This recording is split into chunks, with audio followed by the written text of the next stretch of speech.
టీడీపీతో పొత్తు పెట్టుకుంటానని ప్రకటించిన జనసేన అధినేత పవన్ కళ్యాణ్ తెలంగాణలో బీజేపీతో పొత్తుకు సిద్ధమయ్యారు. తెలంగాణలో పలు స్థానాల్లో పోటీ చేస్తానని పవన్ కళ్యాణ్ ప్రకటించిన వెంటనే ఆయనతో రాష్ట్ర బీజేపీ నేతలు పొత్తుపై చర్చించారు. అయితే ఎన్ని స్థానాల్లో పోటీ చేయాలి, ఎక్కడెక్కడి నుంచి పోటీ చేయాలనే దానిపై చర్చలు జరుగుతున్నాయి. ఇప్పటికే కొన్ని స్థానాల్లో పోటీ చేయాలని జనసేన ఆలోచనకు వచ్చినట్లుగా సమాచారం. అయితే జనసేన పోటీ చేయాలని అనుకున్న స్థానాల్లో బీజేపీ టికెట్లను కేటాయిస్తుందా లేదా అనేది ఉత్కంఠ నెలకొంది. దీనిపై మరింత సమాచారాన్ని మా బ్యూరో చీఫ్ కృష్ణమూర్తి అందిస్తారు. కృష్ణమూర్తి, చెప్పండి, అసలుకి బీజేపీతో పవన్ కళ్యాణ్ పొత్తు ఆ పార్టీకి ఎంతవరకు కలిసి వస్తుందంటారు?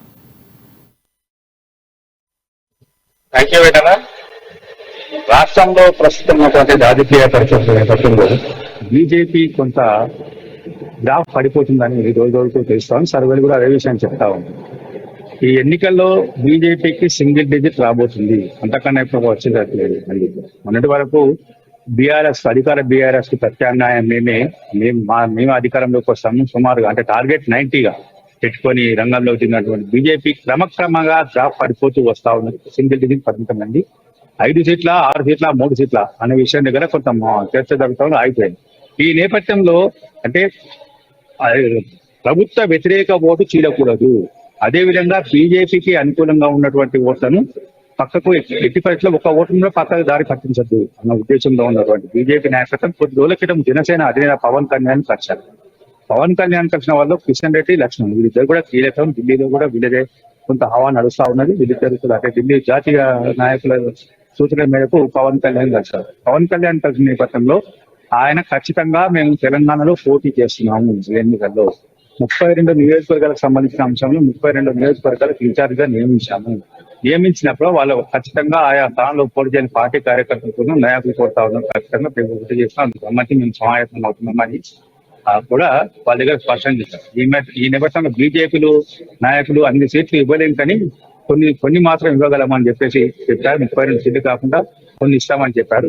ఈ చర్చలలో భాగంగా దాదాపుగా జనసేనకు 10 స్థానాలు కేటాయించాలని బీజేపీ నిర్ణయించినట్టుగా ఇంకా తెలుస్తా ఉన్నది. ఈ 10 స్థానాలలో కొన్ని స్థానాలకు సంబంధించిన సీట్లను వెలువడే అంటే బీజేపీ వెలువరించేటువంటి 2వ జాబితాలో ఈ పేర్లు ఉండబోతుందని తెలుస్తా ఉంది. ఇందులో ముఖ్యంగా అంటే జనసేన కోరుతున్నటువంటి స్థానాల్లో ప్రధానంగా కూకట్పల్లి నుంచి తెలంగాణ జనసేన ఇన్ఛార్జ్ ఉన్నటువంటి నేమూరి శంకర్ గౌడ్ పోటీ చేస్తారని చెప్పేసి మనకు సమాచారం వస్తా ఉన్నది. అదేవిధంగా శేర్లింగంపల్లి సంబంధించి డాక్టర్ మాధవరెడ్డి ఈయన పోటీ చేస్తారని తెలుస్తా ఉన్నది.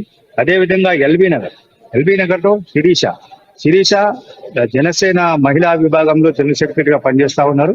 ఆవిడ అక్కడి నుండి పోటీ చేయాలని వాస్తవానికి ఎల్బీ నగర్ నియోజకవర్గాన్ని మన రాజగోపాల్ అడుగుతున్నారు, అంటే కోమటిరెడ్డి రాజగోపాల్ రెడ్డి అడుగుతున్నారని చెప్పేసి తెలుస్తున్నప్పటికీ ఆయన ఏదో పార్టీ మారబోతున్నారని తెలుస్తా ఉన్నది. మునుగోడు కాకుండా ఎల్బీ నగర్ నుంచి పోటీ చేయాలని, ఎందుకంటే ఎల్బీ నగర్ నియోజకవర్గంలోనే మునుగోడు సంబంధించిన ఓటర్ చాలా మంది ఉన్నారని ఆయన భావిస్తా ఉన్నారు. అందుకు సమాచారం ఒకవేళ ఇటు జనసేనకు ఒకవేళ శిరీష కేటాయిస్తే రాజగోపాల్ రెడ్డి పరిస్థితి ఏంటి అనేది కొంత గందరగోళంగా ఉంది. ఇదే సమయంలో రాజగోపాల్ రెడ్డి పార్టీ మారుతా ఉన్నారు, రేపు రాహుల్ గాంధీ సమక్షంలో చేరబోతున్నారు అని చెప్పి బీజేపీలో కొంత ప్రచారం జరుగుతా ఉంది. ఇంకొకటి నాగర్ కర్నూలు సంబంధించిన విషయంలో బంగా లక్ష్మణ్ గౌడ్ ఈయన గత 6 నెలలుగా జనసేన తరఫున చెబుతా ఉన్నారు, ప్రచారం చేస్తాను, ఖచ్చితంగా పోటీ చేస్తానని చెప్తాను. ఇప్పటికే ఈ బంగా లక్ష్మణ్ గౌడ్ సుమారుగా 100 మందికి పైగా గ్రామాల్లో పర్యటించి జనసేన సిద్ధాంతాలను ప్రయత్నిస్తూ రాష్ట్ర ప్రభుత్వ వైఫల్యాన్ని ఎండగడతా ఉన్నారు. మరొక అంశం మునుగోడుకు సంబంధించి కోకుల రవీందర్ రెడ్డి, ఈయన కూడా మునుగోడుకు సంబంధించి పోటీ చేస్తానని నిర్ణయించారు. కోతాడ సతీష్ రెడ్డి, అదేవిధంగా ఖమ్మంలో మిరియాల రామకృష్ణ, వైరా నుంచి సంపత్ నాయక్, సత్తుపల్లి నుంచి బండి నరేష్, కొత్తగూడెం నుంచి వేముల కార్తీక్ వీళ్ళందరూ పోటీ చేస్తారని చెప్పేసి తెలుస్తా ఉన్నారు. వీళ్ళకి సంబంధించిన విషయం అంటే జనసేన బీజేపీకి జాబితాను అందించింది. వీరి పేర్లను 2వ జాబితాలో 3వ జాబితాలో ఖచ్చితంగా రాబోతుందని అనిపిస్తుంది. అయితే మనం ఇక్కడ గమనించాల్సిన విషయం ఏంటి, వైరాకు సంబంధించిన అభ్యర్థిని ఇప్పటికే బీజేపీ ప్రకటించింది. వైరా నుంచి బీజేపీ పోటీ చేస్తుందా లేదంటే మారుస్తారా అనే విషయాన్ని ఇక్కడ మనం పరిశీలించాల్సి ఉంది. అదేవిధంగా నిన్న ప్రకటించిన తొలి జాబితాలో ఎస్ కుమార్ ను ధర్మపురి నియోజకవర్గం, కరీంనగర్ జిల్లా ధర్మపురి నియోజకవర్గం పోటీ చేయాలని చెప్పేసి పార్టీ ప్రకటించింది. కానీ ఆయన స్థానం మారుతుంది అని చెప్తా ఉంది.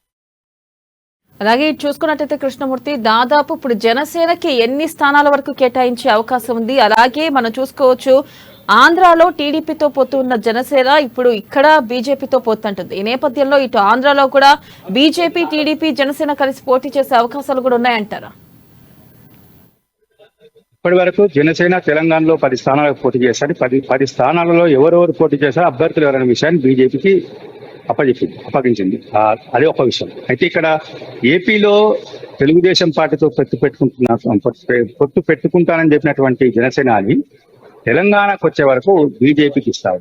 వాస్తవానికి జనసేన మొదటి నుంచి కూడా ఎన్డీఏ పక్షాన, నరేంద్ర మోడీ పక్షాన, బీజేపీ పక్షాన ఉంది.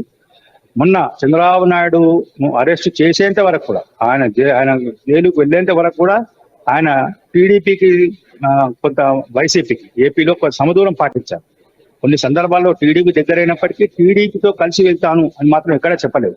కానీ ఎప్పుడైతే రాజమండ్రి సెంట్రల్ జైల్లో ఉన్నాయని పవన్ కళ్యాణ్ రాశారో అక్కడ వారిద్దరి మధ్య చర్చల తర్వాత ఆయన బయటకు వచ్చి ఖచ్చితంగా టీడీపీతో కలిసి పోటీ చేస్తాను, వైసీపీ ప్రభుత్వాన్ని, జగన్ ప్రభుత్వాన్ని ఓడగొడతానని చెప్పేసి జనసేనాని ప్రకటించారు. అయితే ఈ నేపథ్యంలో అంటే ఏపీలో టీడీపీతో పొత్తు వెళ్తున్నటువంటి జనసేన తెలంగాణలో బీజేపీతో కలిసి రావడం అనేది నిజంగా కొంత చర్చనీయాంశమే, ఆశ్చర్యకరమే. అంటే ఎన్డీఏకు తెగదెంపు చేసుకుంటున్నా అని ఒక దశలో ప్రకటించినటువంటి పవన్ కళ్యాణ్ ఎన్డీఏకు మూల స్తంభంగా నిలిచిన బీజేపీతో తెలంగాణలో పొత్తు పెట్టుకోవడం అనేది కొంత చర్చనీయాంశం. అంటే రాబోయే కాలంలో చంద్రబాబు నాయుడు కూడా ఎన్డీఏ కూటమి తీసుకొస్తారా, లేదు అంటే పవన్ యూటర్న్ తీసుకొని చంద్రబాబు నాయుడుతో కాకుండా బీజేపీతో కలిసి ఏపీలో తెలంగాణ వెళ్తారా? అంటే తెలంగాణలో పొత్తులు కుదిరితే ఏపీలోనూ పొత్తులు కుదిరే అవకాశం ఉంది. కాబట్టి ఏపీలో జనసేనాని ఎక్కువ స్థానాలు తీసుకొని బీజేపీకి తక్కువ స్థానాలు ఇచ్చే అవకాశం ఉంది. ఇక్కడ బీజేపీ ఎక్కువ స్థానాలు తీసుకొని జనసేన తక్కువ స్థానాలు ఇచ్చే అవకాశం ఉంది. కాబట్టి ఈ విధంగా అంటే వైస్ వర్స్గా కొంత అవగాహన ఏమన్నారు జాతీయ స్థాయిలో పవన్ తో జరిగిన చర్చలు కానీ, జాతీయ నాయకులు పవన్ తో జరిగిన రాయబారం కానీ ఈ అంశాల మీద ఇంకా కొంత స్పష్టత రావాల్సింది. దీని మీద జనసేన నాయకులు కూడా ఇప్పుడు మాట్లాడడానికి ఇష్టపడటం లేదు. Right Krishnamurthy, thank you.